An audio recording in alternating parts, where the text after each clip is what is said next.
Miroj, kjo është historia. Mrekullia e Musës që erdhi, sfida më thënë që pari me magjistarët, thirrja e tij më thënë triumfoi. Rregull për ne cili sot? Rregulli do të flasim sot ka të bëjë me magjin, ku Allahu i mëdhëruar thot dhe magjistarët nuk kanë sukses. Nuk triumfojnë. Rregull. Ne do shohim më poshtë me pyetje për të qartësuar sepse dikush pretendoi që un kam bërë këtu, por rregulli është magjistari nuk ka sukses. Çfarë do i magjistari? Pse zgjodhëm të them sot hoc? Këtë temë e zgjodhëm për dy arsye. Mund të them arsye e parë sepse termi magji në arabisht ka lidhje me syfyrin. Pra është një të rrënjë. Fjala. Pra kemi syfyr, kemi me siher, që kanë një lidhje midis tyre, pra. Sepse dhe syfyri. Besoj gjithë miqtë e mi më thënë që në ndjekin personalisht është hera parë që dëgjoj. Lidhja në rrënjë të gjuhësore, atëherë dum kuptimin. Sepse dhe mëngjesi është diçka jo e qartë. Kohë e mëngjesit diçka e qartë. Dhe magjia është diçka jo e qartë e fshehur. A më themi që ajo është reale? A më kemi arsyen e dytë? Arsyen e dytë, në rregull. Ta përmosim më vonë.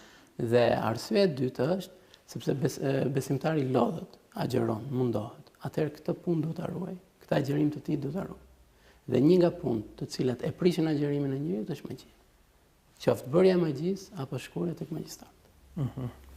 Po, besoj na e shpjegosh, më thënë me ta. Miroj. Çfarë qëndrimi ka shariat jon ndaj fenomenit magji dhe magjistarit, qoftë atij që shkon ke magjistari? Po, magjia në fen islam është një nga gjunahet më të mëdha dhe është mohimi i Zotit Allahut të mëdhëruar.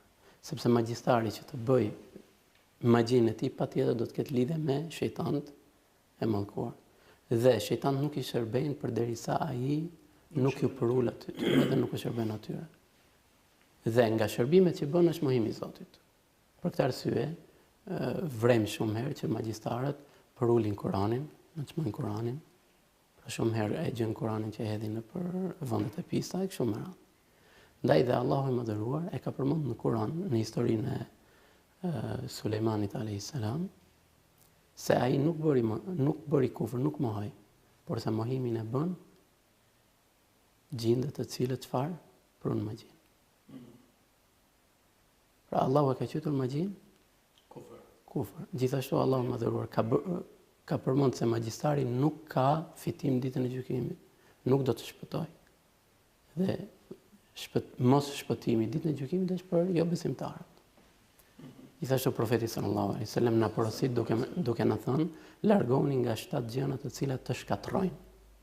Pra këto gjëra shkatrojnë fenë e njeriut. Ka përmend shirkun me i bërë shok Allahut, me adhuruar dikën tjetër përveç Allahut dhe pastaj ka përmend magjin.